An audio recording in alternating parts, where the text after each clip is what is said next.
Hi friends, నేను Ashok Kumar. Welcome to Ashoka online academy. ఇక్కడ పేర్లు కనబడుతున్న చూడండి, బకాసురుడు, జరాసంధుడు, కీచకుడు, దుర్యోధనుడు, భీముడు. ఈ ఐదుగురు కూడా ఒకే అంశునందు పుట్టినటువంటి వ్యక్తులు. ఎవరైతే మొట్టమొదటిసారిగా ఎవరి చేతిలో ఒకటి చనిపోతే మిగిలినటువంటి ముగ్గురు కూడా అతని చేతిలోనే చనిపోతాడు. కానీ భీముడు మొట్టమొదటిసారిగా బకాసురుని చంపాడు, జరాసంధుని చంపాడు, ఆ తర్వాత కీచకుడిని చంపాడు.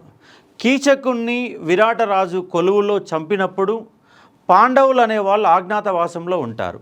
కీచకుడు చనిపోయాడు కాబట్టి పాండవులు అక్కడే ఉన్నారని వాళ్ళ కోసం దుర్యోధన అనేవాడు వాళ్ళపైకి ఆ విరాట రాజ్యంలోని గోవులని తోలుకపోవడానికి ప్రయత్నం చేశాడు. ఆ జరిగిన యుద్ధంలో అర్జునుడు వీళ్ళందరూ కలిసి ఆ యుద్ధంలో వాళ్ళందరినీ ఓడించడం జరుగుతుంది. ఇది విరాట పర్వానికి సంబంధించిన అంశంగా కనబడుతుంది.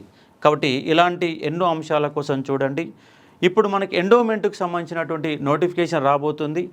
అశోక ఆన్లైన్ అకాడమీ ఎండోన్మెంట్ ఆఫీసర్కు సంబంధించినటువంటి కోచింగ్ని అందిస్తూ ఉన్నది. దానికి సంబంధించిన ఆఫర్ రేపు సండే వరకు మాత్రమే ఉన్నది. యాక్చువల్గా అయితే 5,000 రూపీస్ రేపు సండేలోగా మే 10వ తారీఖులోగా కనుక మీరు జాయిన్ అయితే కేవలం 2,500 రూపాయలతోనే వస్తుంది. టోటల్గా ఎండోన్మెంట్ పేపర్ సంబంధించినటువంటి 12 చాప్టర్ల సంబంధించి లైవ్ క్లాసులు 100 నుంచి 120 అవర్స్ వరకు క్లాసెస్ అందజేస్తుంది. అవకాశాన్ని ఉపయోగించుకునే ప్రయత్నం చేయండి. Thank you.